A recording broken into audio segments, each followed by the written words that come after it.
there later. This is it, right? Put it in front of the other guys when they're talking? Yeah. Okay. All right. You ready? You rolling? You're probably rolling. Yeah. You're probably rolling. This is going to be like outtake for a half hour, I'm sure. That's what it is. Oh, okay. All right, that's what it is. Hey, we're here at Woody's Vintage GP. I always want to say MX, but he says GP because they used to do long motos back in the day. Woody's here, Wayne Walzine's here, Tom Conroy's here, and I'm Rich Crothers. We're going to talk about Midwest Vintage MX 2014 and the schedule and what we've got in store. And I think everybody's going to have a lot of fun. First thing is, I want to introduce everybody to Woody from Midwest Vintage MX and talk about the schedule you've got. Woody, congratulations this year. I think this is going to be a great year. It's our third year of putting this on. We're going to have 11 rounds. 4 of them are going to be two-day events, and there's a couple of single-day events that'll be double points. We got a lot in store for this year. Now, for everybody that's out there, the Midwest Vintage MX Series runs in the states of Wisconsin, Illinois, Indiana, if I'm correct? Correct. And who knows where next year. But for now, it's going to be Indiana, Wisconsin, and Illinois. And now you say there's going to be 11 events this year, some one-day, some two-day. There's double points at the single-day events? Correct.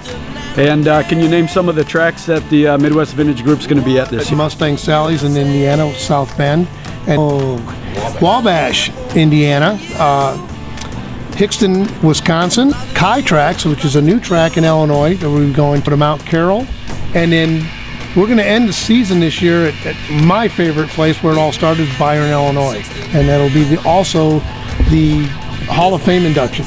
Year number 2. And now the inductees for the Hall of Fame for the Midwest Vintage MX Group this year, are they still a secret or is that public knowledge? No, it's public knowledge now. It's Dave Arva and Joe Vincer. Joe Vincer is the one that actually started Motorsports Park and had a lot to do with running events at ASI, and he was the forerunner in setting the gauntlet for where most tracks have followed suit since then. I think the really cool thing about Joe Vincer coming all the way up here from Florida to be inducted into Midwest Vintage MX Hall of Fame is the fact that his son has carried that tradition on. Correct. And he has a really marvelous track in Byron, Illinois, motobyron.com. And Dave Arva, well, he's still out there doing it with the District 16 people, and he goes back even before any of our times with the motocross stuff, so that's pretty cool. Definitely. There's a lot of history that's going to be brought up.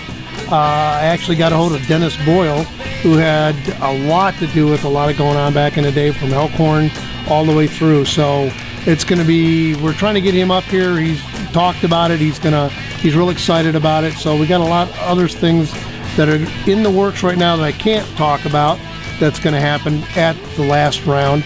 So I'm looking forward to it. But I have to say that I'm standing in front of a lot of my heroes from back in the day, and I'm really honored to be with these guys today. So thank you for coming out. Well, it's a pleasure, and it's a lot of fun doing this, and the camaraderie is second to none.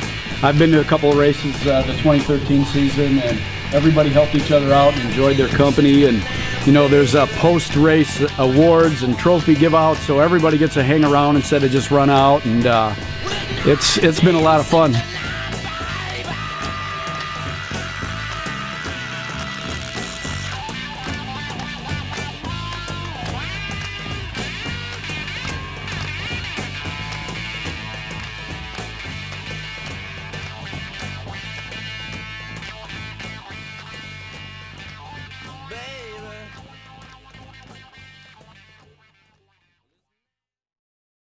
Got my truck back.